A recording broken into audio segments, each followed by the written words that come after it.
Welcome to the latest episode of Five on the Floor on the Five Reasons Sports Network. Thanks for joining us on your favorite podcast app on Apple. Recommend Apple Podcasts or Spotify for Android folks. Also check out the Five Reasons YouTube channel.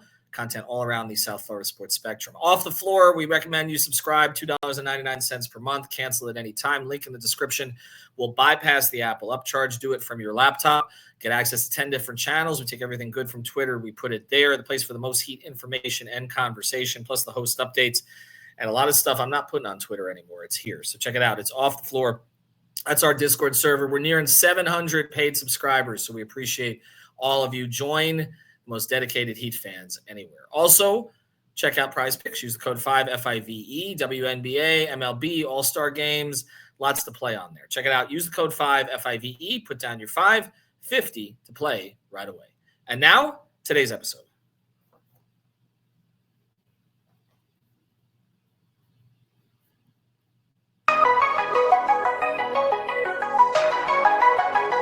Mercy,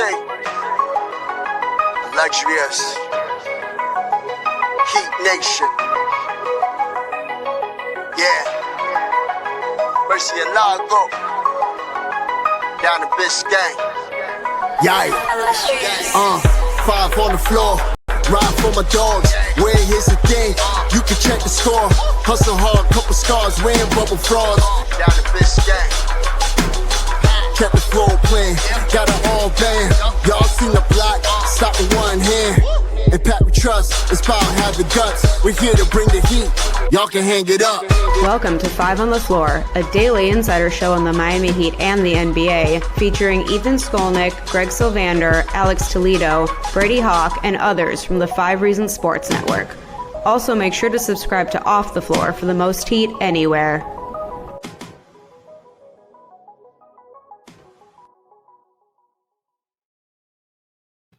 All right, welcome back to Five on the Floor. Here's today's floor plan. I'm Ethan Skolnick. You can follow me at Ethan J. Skolnick at Five Reasons Sports. I'm actually out in Las Vegas covering Las Vegas Summer League, so make sure you're on Off the Floor to get all the updates for that. I got Alex Toledo.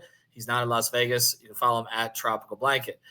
New episode with Eternal Bast went up related to Kel'el Ware's sort of inconsistent, lackadaisical play throughout. I can tell you, Alex, that I pretty much went through your points that were on Off the Floor.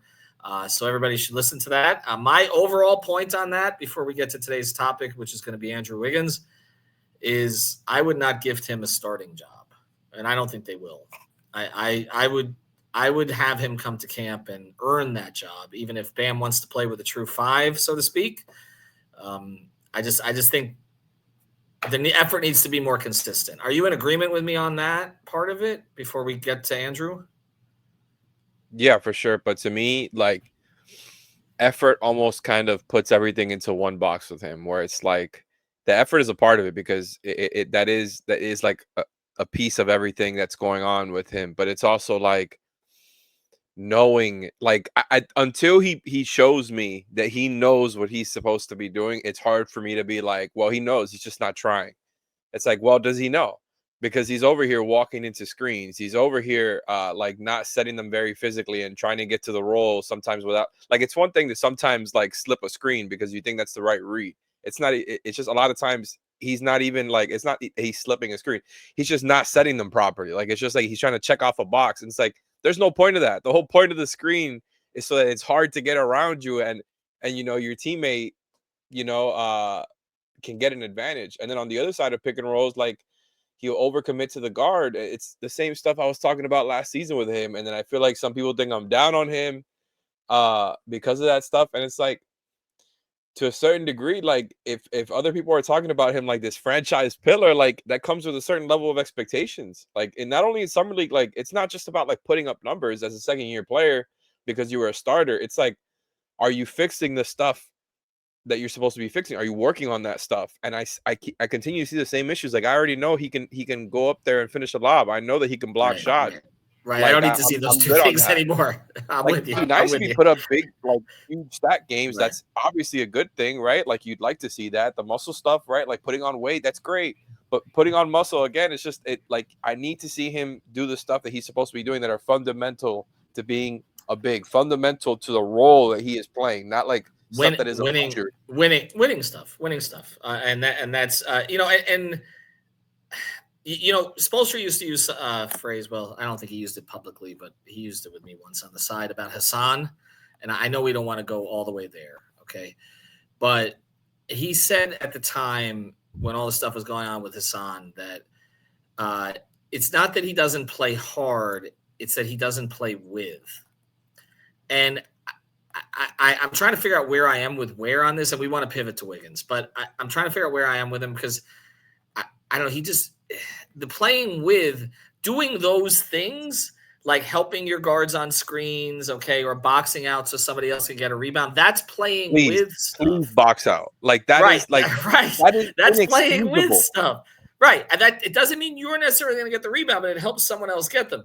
And this is the stuff with Hassan that drove, like, I know, like Goran, who would always speak his mind, it drove him nuts that Hassan could not set a proper hard screen. It was always like at the wrong angle or late or all this. I just don't think anybody wants to repeat that experience. So I'm not saying that Ware is there. I think that he cares more about team than Hassan did. It is, and I'm trying not to go there, but it is to a certain degree. And it's not like you look, like, to be fair, by the way, like Whiteside, like $100 million over 4 years was his market, right? Like he was an effective player.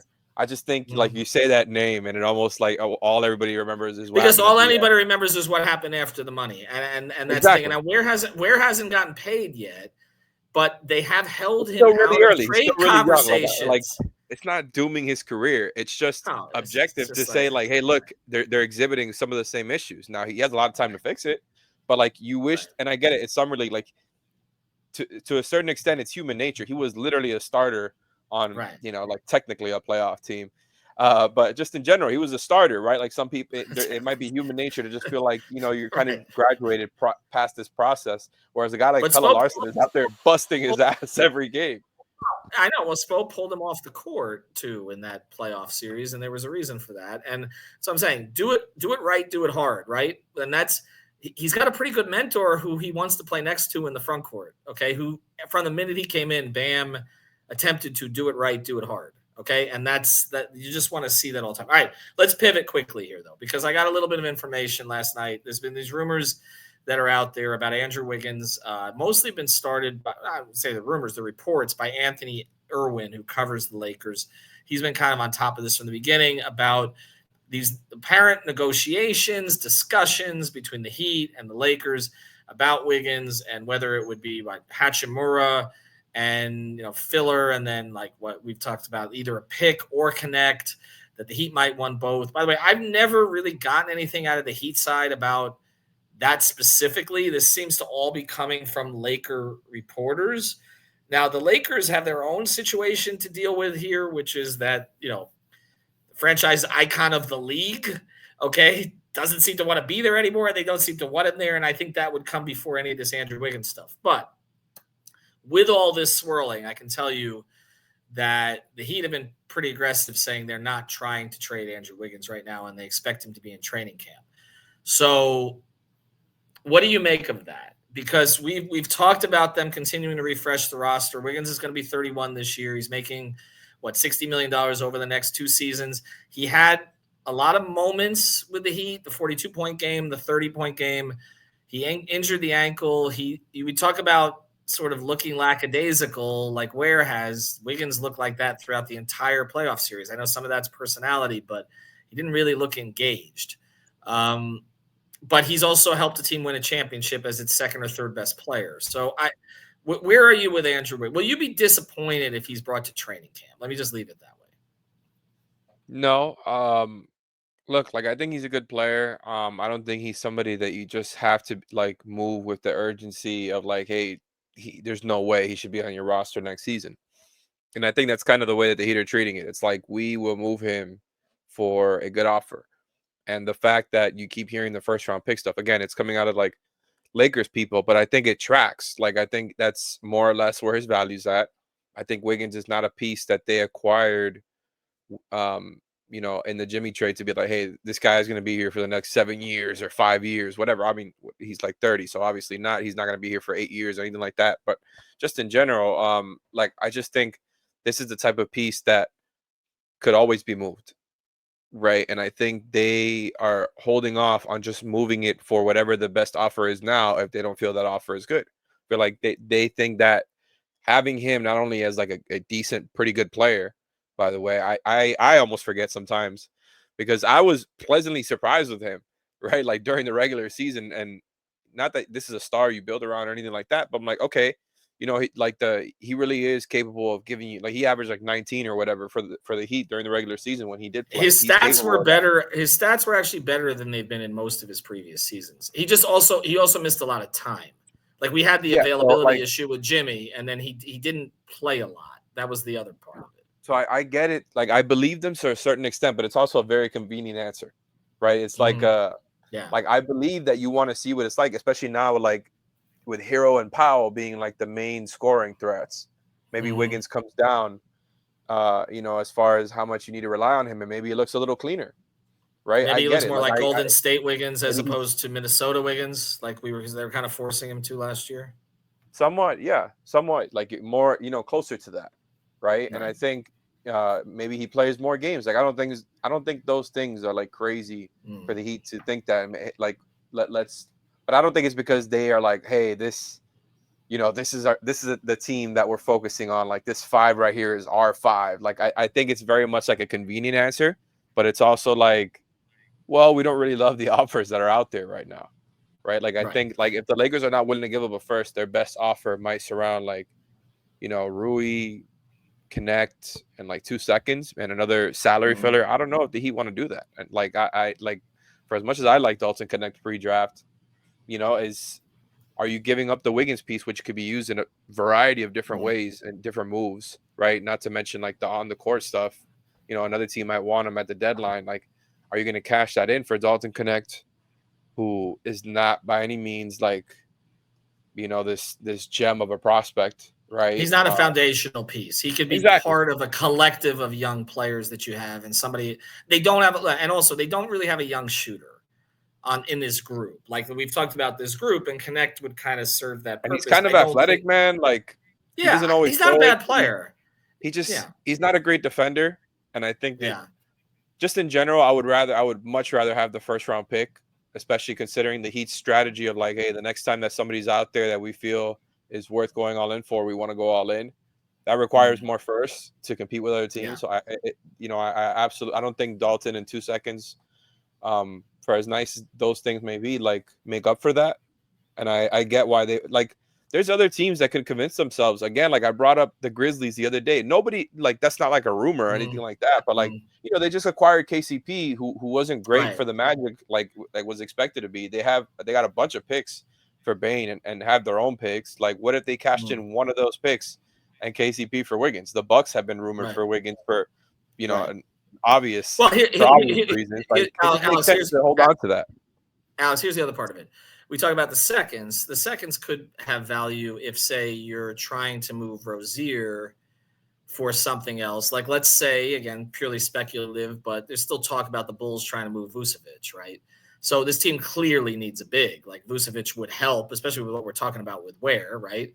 And could you get a couple of seconds that you flip to Chicago along with Rozier, give them the expiring, take Vucevic, they get a little more draft capital. Like, these are all machinations that could happen. But on the other side of this, I want to get into, so I don't think it's done either. I'll just leave it at that. I would expect him to be in training camp now based on what I heard yesterday. But could something happen? Especially with the Lakers. The Lakers situation is so in flux that it may come down to them trying to make a move to patch. Who knows? Okay. And take a little pressure off LeBron defensively or whatever it is they want to do. And Wiggins, his metrics defensively were still very good last year. We just didn't see it. I don't know. It didn't seem to come across with Miami. Maybe eye test more so than anything else. But I want to get on the other side of this to what it looks like on the floor. Something you mentioned with Powell, because how this changes the equation and what their lineup could look like. Before we do, I want to mention a great sponsor of the 5 Reasons Sports Network, our friend Lynette. You can find her at insurancebylynette.com. Car insurance, homeowners insurance, renters insurance, all of that. She handles all of it from her office in Lauderhill, but can service the entire Tri-County area. Lauderhill's in Northwest Broward. But again, Broward, Dade, Palm Beach. Give her a call, 954-581-8800. That's 954-581-8800. One of our our biggest fans here, biggest Heat fan you'll find. Also great person. And again, she'll deal with whatever it is that you have, and she'll find the right insurance for you. So check her out. It's insurancebyLynette.com, 954-581-8800. All right, you mentioned this now, and we're talking about starting lineups and directions that they could go.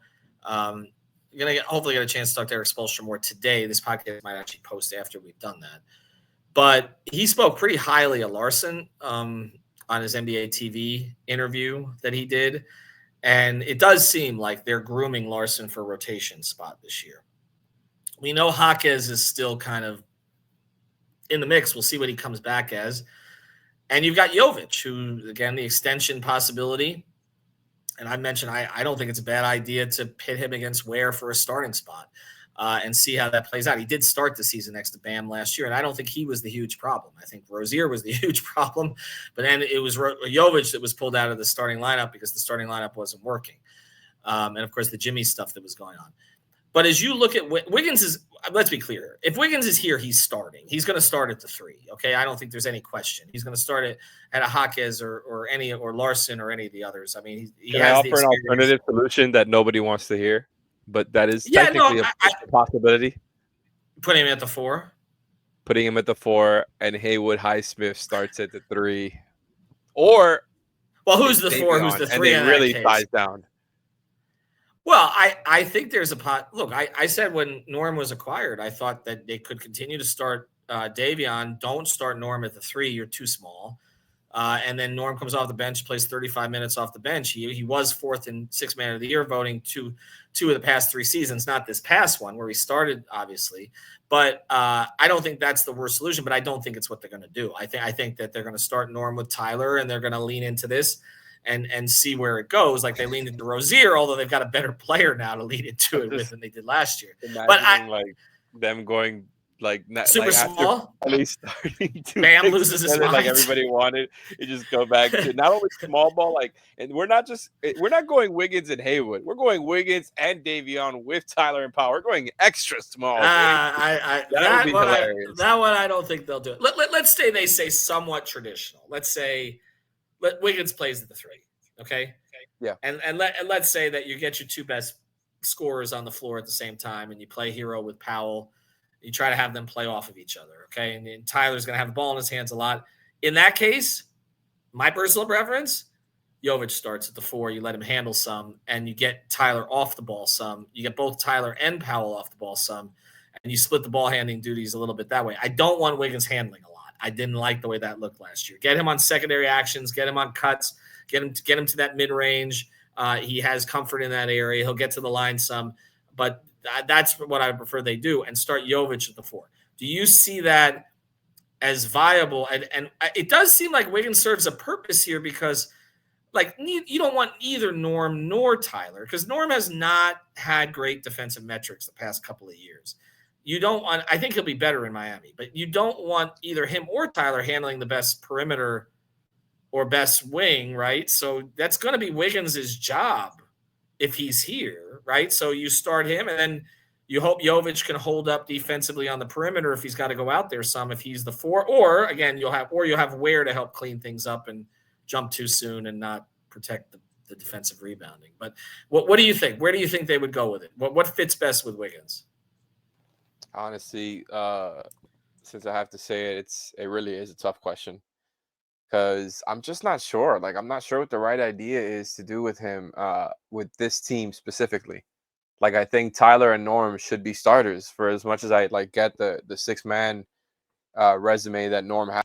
I think he's, like I said on that show, I think he's gotten past that. I think the Heat need his offense badly.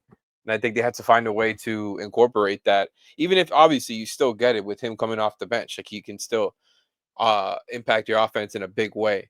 But I do think they have to try it out with their starters. I am very interested to see specifically how Tyler, Powell, and Bam work off of each other. I can easily picture Bam working somewhere around the high post, setting a screen. With Powell and Hero running off of screens and stuff. I can see the off-ball movement there. I see the idea, the vision for it.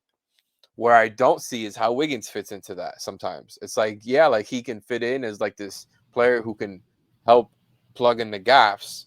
But if you're trying to use him like how you did last season, then I don't really see it as much because those were straight up like, get Wiggins into his spots and then one-on-one ball, right? And then sometimes they even had him running pick and roll. I definitely don't want to see that with the starting unit. So I just think it depends on how they want to use him, right? And I think that's where sometimes it's like, if he becomes a guy who gets a lot less usage and a lot less of those sets one-on-one, and maybe he's scoring less because the focus is on Hero and Powell, I'd be a little bit that makes concerned. it harder to trade him. Down. Maybe. Yeah. But I think Wiggins has enough of like hey, look at how many seasons in a row he's averaged this many points. Like I think you kind of know where like the type of player that he is, that maybe it still doesn't affect it too much. But yeah, like I wouldn't be surprised if they did start Hero and Powell, that Wiggins's numbers went down. And as far as the Nico angle of it, I'm with you that I would like it if it was like if he is really the guy, the facilitator, right? Like the guy, the floor general setting people up. Because if not, I just could easily picture him being relegated to being a stretch 4. And then we're talking about Nico, like we don't know what his role is again. So I very much prefer Nico playing the role that he did before he got hurt last season, where he was their bench guy, making stuff happen. I like that role for Nico a lot. He's still going to play a lot. And I think that's the best role for him at this point, especially because I don't think Kaspers is going to be involved in that rotation. So like, I think Nico is the guy who should, take that spot there. I'm torn on it. I've been out there saying that I think Jovic is the X factor for this season, and I think a lot of it is how they use him. I can see it working in that starting lineup again if they put the ball in his hands more. But I'm concerned about that too. Not that he won't be a good spot-up shooter. I just don't think it's the best use of him. But they have to get away from the idea of putting the ball in Wiggins' hands and letting him run pick and rolls. I don't. That was not effective by any measure last year. There's too many turnovers. He's too loose with his handle. Get him involved in the secondary actions. I think Hero and Powell are going to have a really nice flow. I feel that we've talked about it. I did the episodes with Brady too. I think that is going to look pretty good. And I think Wiggins can play off of that. And I do think they have fairly low downside risk of Wiggins. I think Wiggins' numbers do go down, but I think there's very little downside risk of it hurting his value. Because like you said, people have seen him do the other role or this role in a championship capacity. And it would hurt. I don't think age has hurt him that much in that regard. I'm with you there, and I think it would hurt if, like you said, he's put into this role where he is the main guy guarding perimeter players because you don't want Hero or Powell to do it, and he doesn't do well at it. Struggles, yeah. I think that might make a team a little bit more hesitant. But that also on the Heat side might, if Hayward's still here, might force that move into the starting lineup. And then Hayward had a down year himself last year on the defensive end, like for his standards. So it's like, the Davion thing, obviously he's like this, he fits right there for what you're asking for on that role on defense. But look, I'm going to caution people now because I can already see the topics, and look, we're going to do them anyways. Like this is what we're about. We're hitting every single topic you could think of. And if you have any more, you can always send it to us because we always need the extra topics, but it's going to be a topic at some point where like Norm Powell at the 3. And like he played a lot of 3 technically last year. Yeah, like he did. I just think, especially like the 6'11" wingspan, and of course the Clippers are different, right? It's a different type of roster. Yeah. Harden was their point, and he's whatever he is, 6'6". Right. So it's a different type of build. I'm not advocating for Norm full time at the 3, but I do think because of the way the Heat are built and like the amount of guys that they have in their backcourt that they're going to be. Oh, that lineup is going to Alex. That lineup is going to play together. There's no question that the Davion, Tyler, Norm lineup is going to play together. He used to play Gabe, Kyle, and not Anderson, Lowry. He used to play Gabe, Kyle, and Tyler together. So remember when he used to do Magruder? Yeah, no, he's going to play that together. There's no question about it. I don't think it starts. I think Wiggins starts, but there's absolutely no question that Lions going to play together. All right, we'll get into more of this as we go forward. I actually got to get ready to go to practice. We'll have more episodes as we go. I'm going to try to get some interviews done while I'm out here as well. Also planning, we've been doing these crossover kind of. We did an episode with Alf, did one with Brendan Tobin, And I'm going to do one with Wes Goldberg from Locked On while we're out here too. So it's just kind of, it's like that scene from Anchorman, right? We're just all going to assemble on the side here. So Wes and I will do one, probably going to put it on both feeds actually. So we'll have that up in the next couple of days. All right. Thanks everybody. Thank you for listening to the Five on the Floor on the 5 Reasons Sports Network. After all, someone needs to listen to my dad.